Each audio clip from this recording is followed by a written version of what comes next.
many autistic people and some people with ADHD don't like the feeling of soap in their hair and water for a variety of textual reasons, sound and everything.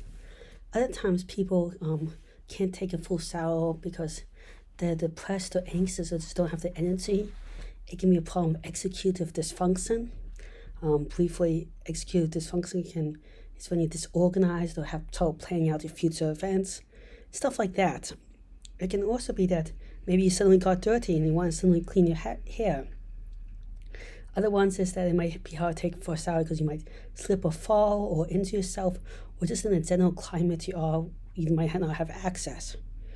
So I think I've come up with a better dry shampoo. Now, how most dry shampoos work is you have most of the thing in the bottle is a carrier liquid.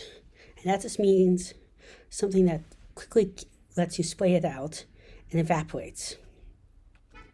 The other part is usually some starch, corn or rice starch, that's made very small and that absorbs a lot of oils, but not only does it absorb oils, it absorbs water, and it can absorb both hydrophobic and hydrophilic things, just like soap.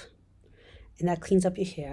And then they usually add a little bit of like ionic surfactants, which are kind of like soaps, dishwasher stuff, but already stuck to the cornstarch, and it just sprays on it, and then it quickly absorbs the stuff on the surface. But the thing is, it's still left there to some extent. So I have a way of getting out with a second step and kind of pressing it through so it also goes more easily through it. And my idea is, why don't you coat this around an iron oxide nanoparticle? Now, the reason why we use all these other ones, starch and stuff, because they're biodegradable and safe.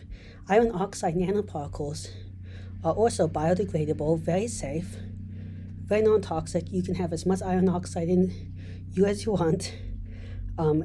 It has nothing, some people feel iron oxide because of tetanus.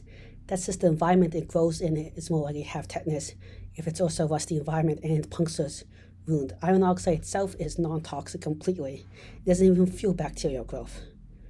But we can make it pretty strongly interacts with magnets. So what if you had various magnetic brushes, then after you spray it on, it takes a little bit and it pulls it off, the spray on. So you just shampoo your hair like normal dry shampoo, then you pull it off, and therefore it really removes it, and you're not just repeatedly doing it and building up that dry shampoo over a long period of time. And it'll give you much more cleanse. Also, when you pull back your hair and you're combing it, the particles will move through your hair more and will attach and interact with more of your hair, cleaning up even more of it. Perfectly safe and perfectly renewable.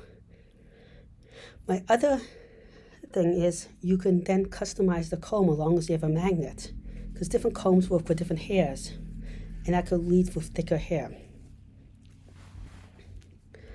I hope you found this interesting. Please like and subscribe. It really helps the channel out. I'm trying to reach 1,000 subscribers in a year and 4,000 watch hours, which is really hard, but with your help, I think I can do it. Also, if you have any ideas for future videos, comments, questions, please leave in the comment section below. Thank you very much. Goodbye.